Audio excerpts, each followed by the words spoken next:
കോൺഗ്രസിനെ സംബന്ധിച്ചോളം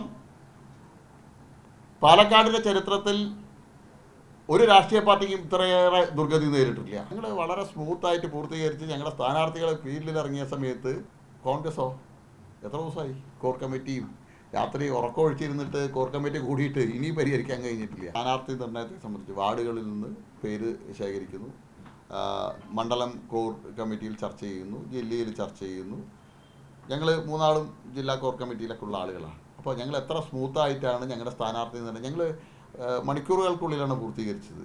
കോൺഗ്രസോ എത്ര ദിവസമായി കോർ കമ്മിറ്റിയും രാത്രി ഉറക്കമൊഴിച്ചിരുന്നിട്ട് കോർ കമ്മിറ്റി കൂടിയിട്ട് ഇനി പരിഹരിക്കാൻ കഴിഞ്ഞിട്ടില്ല.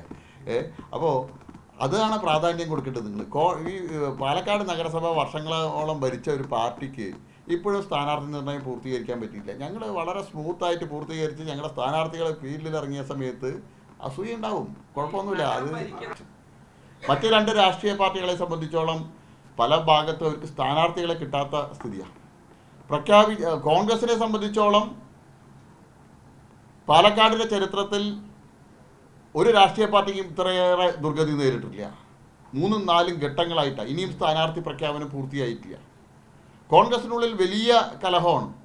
കോൺഗ്രസിൻ്റെ മുൻ കൗൺസിലർ, പാർട്ടിയുടെ ജില്ലാ നേതാവ് അടക്കമുള്ള ആളുകൾ, 50ഓളം പ്രവർത്തകരും പാലക്കാട് നഗരത്തിൽ രാജിവെച്ചിട്ടും അതിനെ സംബന്ധിച്ചിട്ടുള്ള യാതൊരു വാർത്തയും മാധ്യമങ്ങൾ കൊടുക്കുന്നില്ല.